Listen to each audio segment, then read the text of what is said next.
Véritable expert du camouflage, le phasme compte environ 3000 espèces dans le monde.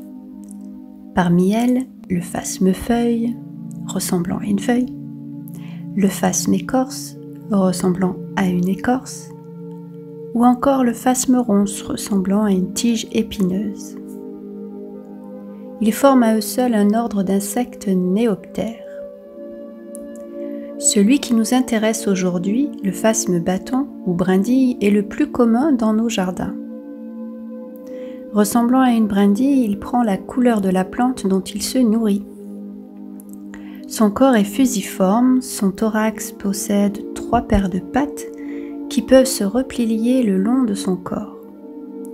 La tête du phasme possède 2 antennes, 2 yeux et 2 mandibules qui lui servent à couper et broyer les végétaux dont il se nourrit.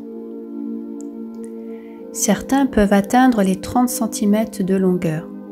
Chez nous, c'est plus vers les 10 ou 15 cm. Ils vivent environ 1 an. La femelle, plus grande que le mâle, peut pondre de 90 à 200 œufs. Ils changent environ 4 fois de peau lors de leur mue.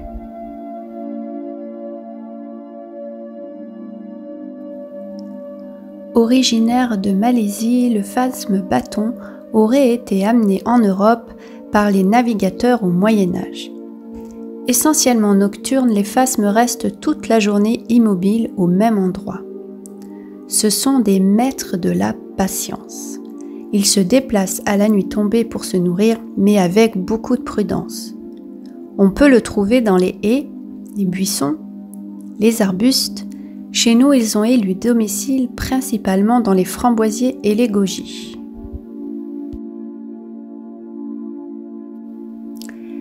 Les phasmes sont herbivores et se nourrissent de ronces, de lierre, de feuilles de chêne, d'aubépine, de troène, de rosier et bien d'autres encore.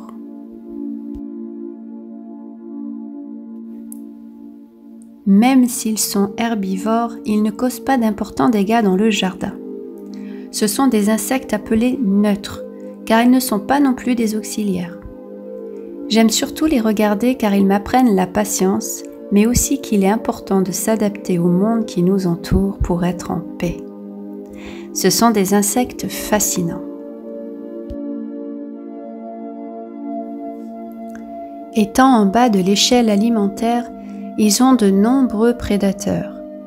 Araignées, oiseaux, lézards, montres religieuses et bien d'autres petits mammifères. Parmi leurs stratégies de défense, les phasmes peuvent s'amputer volontairement d'une patte saisie par un prédateur.